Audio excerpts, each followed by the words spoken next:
Watch this. One small change to your tiger mouth angle turns those awkward half-long pushes into attacks your opponent can't handle.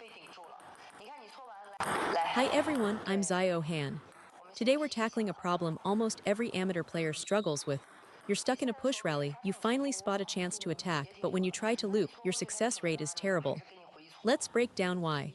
So here's the scenario: in a match, your opponent serves backspin, you push it back, and then what happens? Half the time they push it back too, because your push wasn't threatening enough to loop against. If your push pops up high, they attack you. If it's decent, they just push again. And then you're stuck: who's going to open up first? You try to loop out of the push rally, but it feels awkward every time. You're pulling up on the ball, the timing is off, and your success rate is low. Sound familiar? That's exactly what we're going to fix today: your recovery, your positioning, and your racket angle on these half-long balls.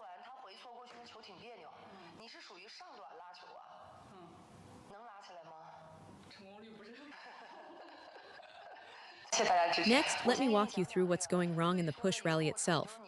When you push, your upper body stays upright and your center of gravity isn't loaded forward over the ball. That means your push has no quality, it's soft, it floats, and your opponent can add heavy spin to it.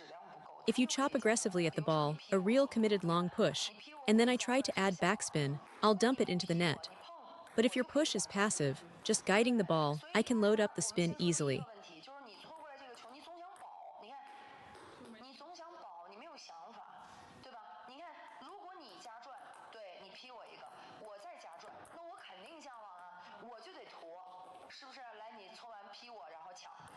Now let's set the push aside for now because your looping problem is actually more urgent. First thing, after you push, you must recover quickly. Watch right now: after you push, your body is still leaning over the table. When the ball comes back, you're jammed, trying to loop while still moving. You're chasing the ball instead of resetting first. Push, then snap back to ready position immediately. Watch the footwork here. After the push, recover fast, one quick step back to your ready position on the backhand side. Not two or three shuffling steps, just one decisive step. Get there and plant. Notice the hips, keep them stable and grounded. Don't let your hips sway side to side. That kills your balance and you won't be stable enough to generate power on the next ball.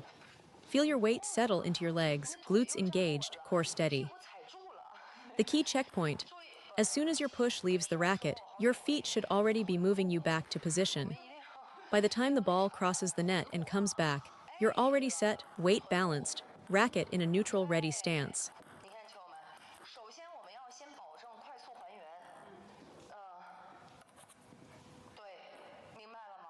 Then let's practice that recovery. Push, then plant, stay grounded. If your opponent manages to play another short ball after your push, that's fine. Accept it, step back in, and play it again. They can't keep doing that forever. Now here's the second point. After you push, don't recover to the middle of the table. The odds of the ball coming back to your middle are extremely low. Your opponent will target either your backhand or your wide forehand. So always recover to your backhand side first. From there, if the ball goes to your forehand, you can step across and cover it. But if you're stuck in the middle, both sides become open. You can't protect either wing. Recover to the backhand, be ready to loop from there, and only shift to the forehand if you need to. Now, the third issue: the type of ball you're trying to loop.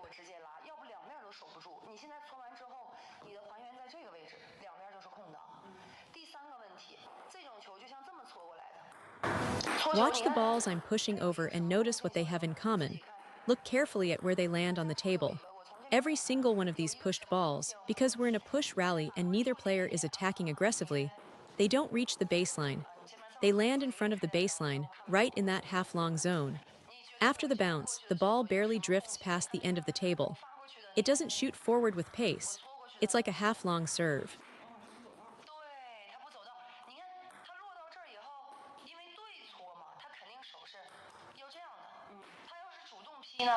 So most pushed balls in a rally land in that half-long area, just in front of the baseline. After the second bounce, the ball floats up and dies. It has no forward momentum, just like a half-long serve. And what do you do against a half-long ball? You step in. You move forward to meet it. If you stand back and try to lift it from a distance, you're fighting a ball that's already dropping. So you need to step forward and loop on the rise, drive into the ball, don't wait for it. Watch here, surge forward as you loop, just like that.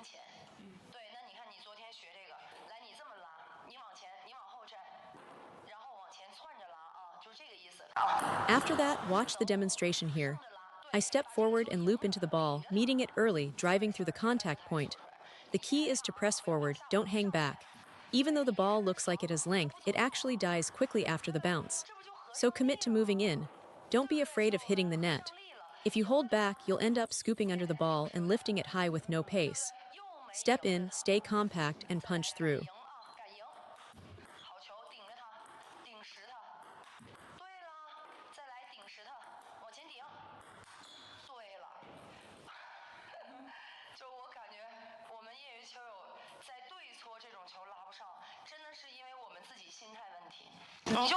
Here's the thing, by the time that pushed ball reaches your racket, it's already lost most of its energy.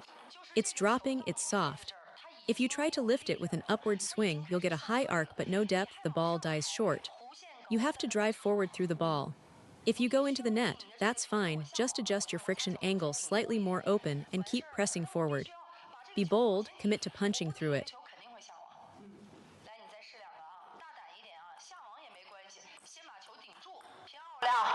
Watch, even when I push this ball with heavy chop, you still need to drive forward into your loop. Don't be afraid of the length. Even if the push is deep, it's still a pushed ball, not a served ball. A push is the softest, most floaty ball in table tennis. It has no real power behind it. So treat it like a half-long ball, step in and meet it. Even if your opponent's push pins you back a little, your body and racket should still be moving forward through contact. Think of it this way. The ball has no energy, and if you match that with no energy of your own, nothing happens. You must be the one bringing the force.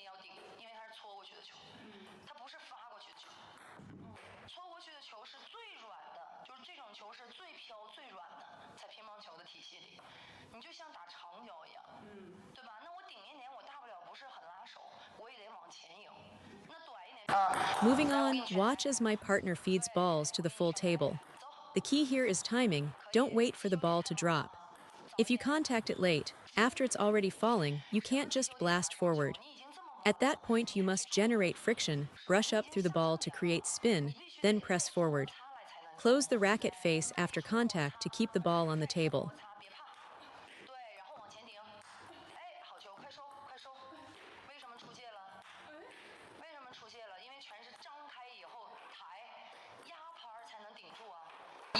Close the racket face. Every single half-long ball, when you step into attack, the racket must stay closed.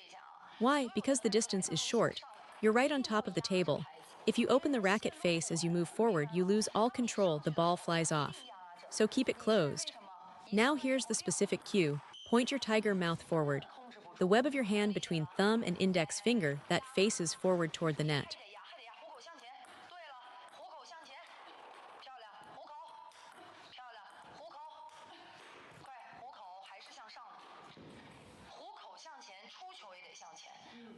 See what happens when the tiger mouth points up instead of forward? You lose the closed angle completely. Now watch, tiger mouth forward. There it is. Forward again, beautiful. Here's why this matters so much on half-long balls. When you step into attack, your body is already moving toward the table. That forward momentum adds force automatically. The ball's travel distance is short, you're adding body weight. If you don't close the racket face, all that combined energy sends the ball long.